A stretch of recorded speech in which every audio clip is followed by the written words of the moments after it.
त्रावणकोर की एक बहुत खराब इतिहास है। यहाँ पर दलित महिलाओं के साथ एक बहुत बुरा अत्याचार होता था त्रावणकोर में। मूलाकर्म नाम था उसका। जो दलित महिलाएं होती थीं उन्हें कपड़े पूरे पहनने नहीं दिया जाता था, बल्कि उन्हें अपना स्तन खोल कर रखना था, क्या, ताकि वो पता चल सके कि वो दलित हैं। तो दलित महिलाओं के साथ सबसे ज्यादा अगर कहीं अत्याचार देखा गया था इतिहास में, जो बहुत बुरा था, जो भारत की संस्कृति पर धब्बा लगा दिया, मूलाकर्म।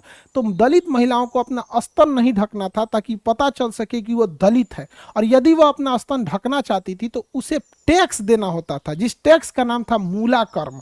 छोटी लड़की को कम टैक्स, बड़ी महिला को ज्यादा टैक्स देना होता था। इतना बुरा अत्याचार हुआ था यहाँ पर। इतना त्रावणकोर में, ये कहाँ पे था ये एरिया?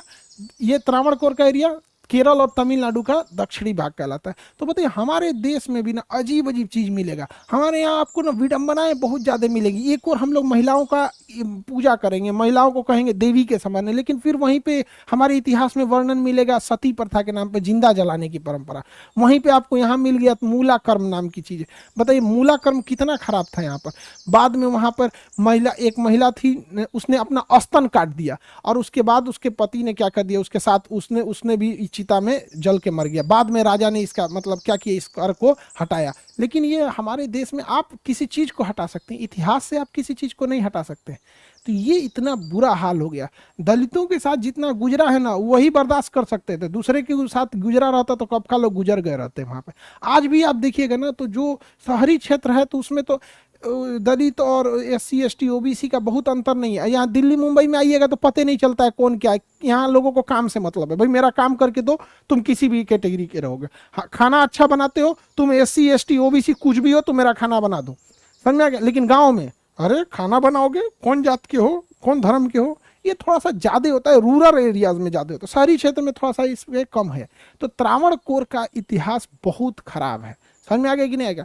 इतना ना दलितों को सताया गया है कि आप अगर किसी बड़े जाति से पूछेगा तुम्हारा जाति कौन है तो शान से बोलेगा, और अगर किसी छोटे SC ST को कहेंगे कि किस जाति की हो, तो पता नहीं क्यों वो अपना जाति बताने में ना संकोच करता है, जबकि उसको जाति के आगे मूल निवासी जोड़ देना चाहिए। अगर कोई कहता है कि हम चमार जाति से, तो बोल देना चाहिए चमार जाति मूल निवासी। रीजन क्या है कि ज्यादातर द्रविड़ भारत वाले, आदिवासी समाज के, दलित समाज के लोग ही तो यहाँ थे। बाहर से आप देखेंगे दिल्ली सल्तनत वाले बाहर से आए थे, मुगल वंश बाहर से आए थे, आर्य जो थे, आर्य भारत के लोगों को संस्कृत किसने सिखाया? आर्य सिखाया, मध्य इंडिया से आए थे यहाँ पर। लेकिन उनको मानसिक रूप से इतना ना सता दिया गया बेचारा अपने देश में, उनको लगता है कि ये ऐसा नहीं होना चाहिए, ठीक है। लेकिन एक और भी चीज है, दलित या फिर SC ST या पिछड़े में एक कमी रह गई थी शिक्षा की, जिसे शिक्षा से उन्हें जानबूझ के वंचित रखा गया था। अब ये चीजें हट रही हैं। आप में जितने विद्यार्थी पढ़े लिखे होंगे वो लोग भी इस चीज को समझिएगा। आप मानसिक रूप से कभी अपने आप को पिछड़ा नहीं समझिएगा। समझ में आ गया कि नहीं आ गया? चलिए अब आगे बढ़ते हैं। तो त्रावणकोर समझ में आ गया।